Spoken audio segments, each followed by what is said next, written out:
Alright guys, I'm Rabea. And I'm Matt. And this is Sound Like on Andertons TV.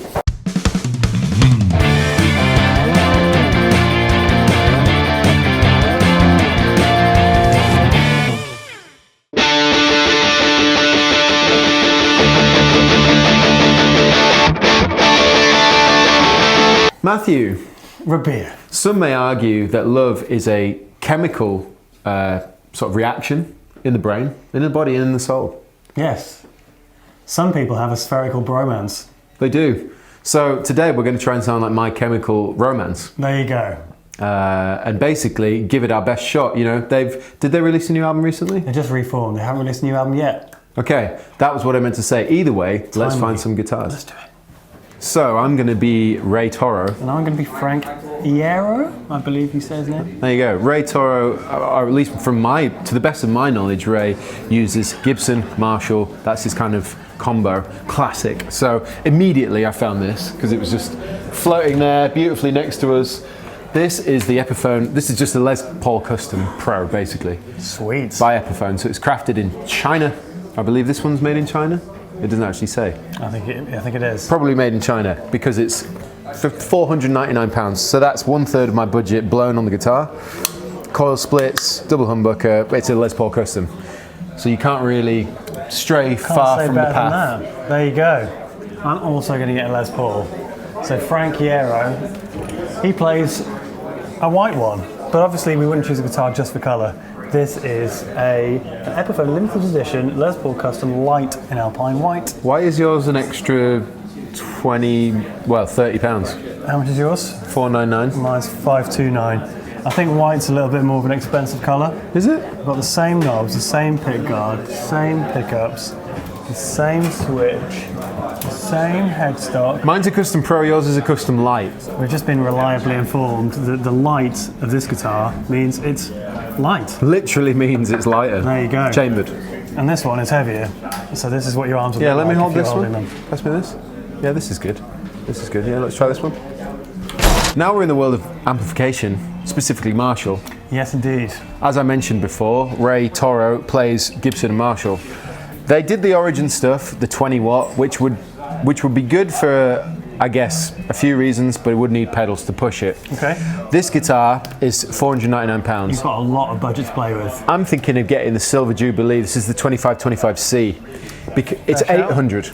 So that'll give you 200 quid left for pedals? Which, considering I just want that kind of, the riffy, I actually think I'm going to do that because I think this and this are going to sound really good.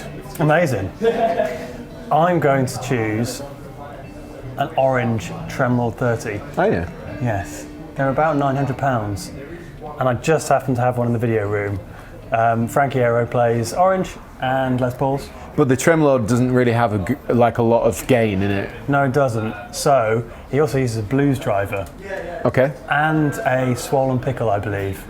That's a very good point. I don't think I can afford both though. So Ray Toro does as well. Green Rhino. Green Rhino. I think I might just have to take a gamble and go with just a blues driver. See how that'll sound. Okay. I've really struggled here, to be honest. I'm not gonna lie. Yeah, I've got 70 quid, which is about the price of a blues driver. A bruise driver. A bruise driver. Yeah. No. About the price of a blues driver. So I'm going to take a punt and see if this will work. I wanted the Green Rhino because that's actually what is used, but they don't have any in stock because it's just been Black Friday and everything was bought. So I've really struggled to find something similar because it's a very specific style pedal. However, a reliable source from Denmark told me that you can get the Team Medic from Thorpy, which is an active EQ boost, which is very different, but because it's such a powerful EQ and it has a boost, I think that'll probably serve a similar purpose. Okie doke. And a tiny spring. And a tiny spring. And then I'm pretty much, I think I'm maybe 12 quid over budget. Cool, let's go and see what it sounds like. All right.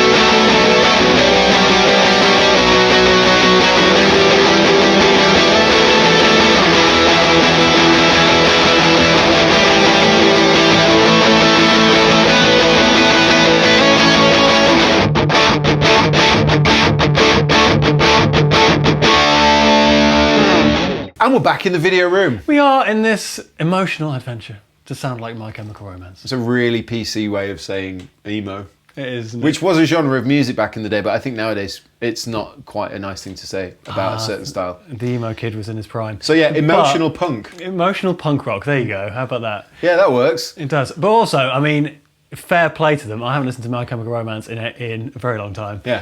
But great production, great guitar sounds, great songwriting. What's not to love?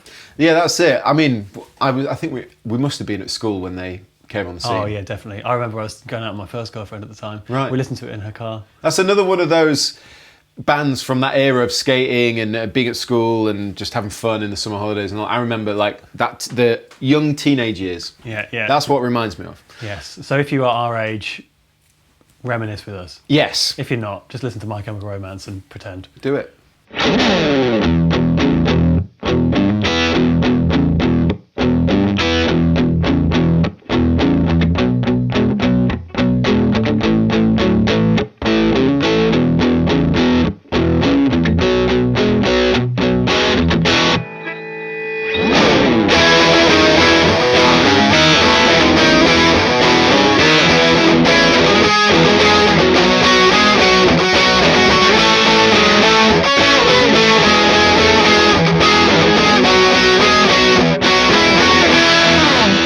So obviously I'm trying to do Ray Toro as my main rig. So to be honest, I'm really chuffed with these rigs.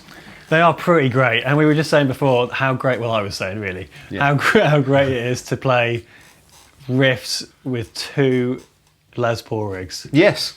Just good, just great fun. I mean, this is obvious, isn't it? It's an Epiphone Les Paul Custom Pro. So it's basically like the Gibson Les Paul Custom, but it's the Epiphone version made in China. It's identical to Matt's over there, except Matt's is much lighter. This is big, black and chunky, and I guess Matt's is thin and white and kind of slips in and out of the hand without you really noticing because of the difference in weight. So yeah, obviously it's a great guitar. I think it's the vintage voiced Alnico pickups, and it's got a couple of coil splits as well. Nice. That's running straight into the Team Medic from ThorpyFX, which I've just been switched onto right now. It's basically an EQ, active EQ and a boost, and it really works wonders with this amplifier. It's night and day with off and on. It's just, it's so good. Yeah. Marshall, this is the Silver Jubilee 2525C, and it's a great amplifier. It's kind of I feel like it's the halfway house amp between your classic Marshalls and your modern Marshalls in terms of its tone. Sure. Do you know what I mean? Yeah. Because the overdrive is still closer to like a JSM 800, but it feels more modern. Yeah. We've used it many times. We have 1x12. It's a nice deep cabinet as well, so you get a nice amount of low end. And I've run it on just the same sound from start to finish. I didn't use the Tone City. I got this just in case, using the Tiny Spring. We didn't use it. Does that have reverb inbuilt? No. Okay. So it's kind of nice to have that if you want just a little bit of spring reverb, 40 quid, whatever. Anyway, this is the sound of the guitar straight into the Jubilee.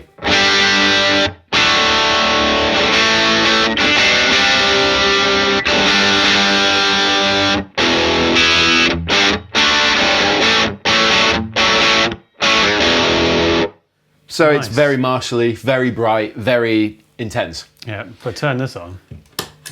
Here we go.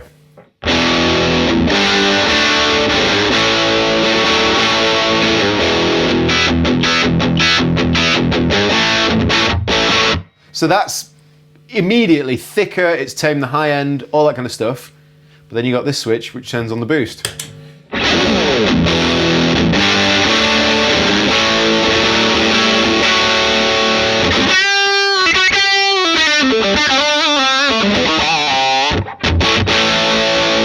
Oh, it sounds great. That is awesome. That's a great sound. That is really awesome. That is awesome. That's all I've got.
that's on to me then. This is the Epiphone Les Paul Custom Lite, L-I-T-E. And that means it's basically really light. What's nice is that I have a Les Paul at home, and it's a Les Paul Classic from like 2003 or something. And you're often like fighting to keep it on your lap. Bottom heavy, yeah. But this is really nice, really well balanced. Really nice acoustic sound in this classic white. It's lovely. Again, made in China. This one's a little bit more expensive. You pay for that, I guess, that extra craftsmanship that goes into It's 30 quid more. Removing the material. Yeah. So you actually get more guitar Literally. for less money. Yeah. And less guitar for more money. It's funny how that works, isn't it? But it depends whether you like big, black and chunky or you like light and white. Who knows?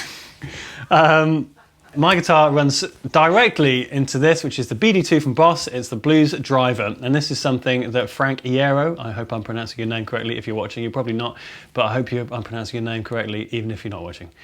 So Frank Iero actually uses one of these.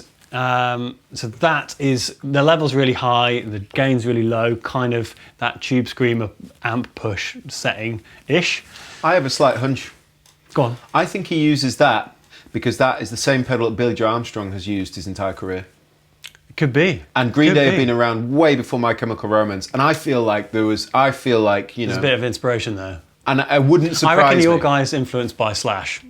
And Brian May. And Brian May. Yeah, the classic rockers of the Yeah, day. yeah. Anyway. Through the Blues Driver into this, and I had a change of amp because the Trem Lord was not getting me anywhere near what I needed.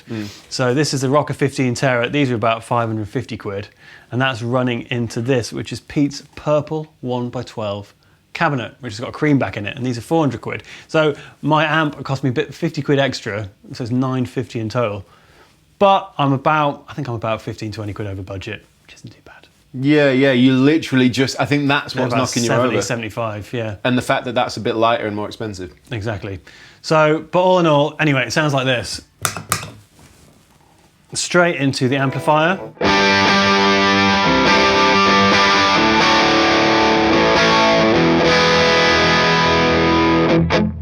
You know what I find interesting about Orange compared to Marshall? Go on. It's like Marshall gives you from mid upwards, and then the Orange gives you from bass to mid, as in the sounds we've got going here. Which is a great combo. Yeah. I mean, yeah, they are quite, I find them quite muffly a lot of times. So something in front of it to liven it up a bit.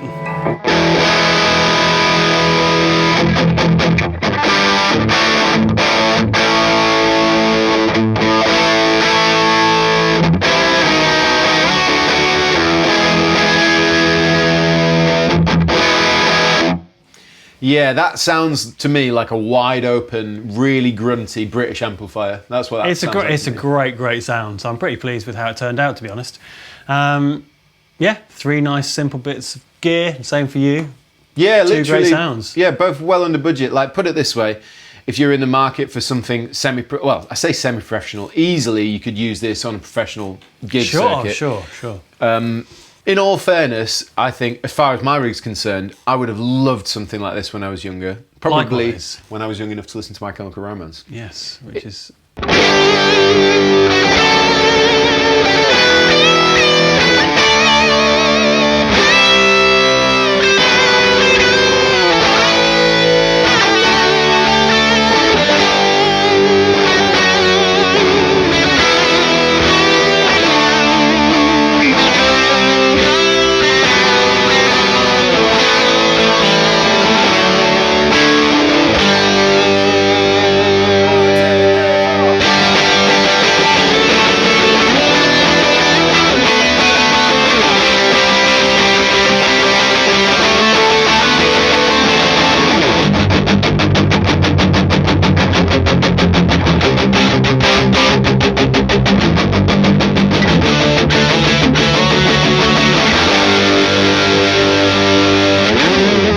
No shortage of volume, tone, feel, playability, all the rest of it. And tears.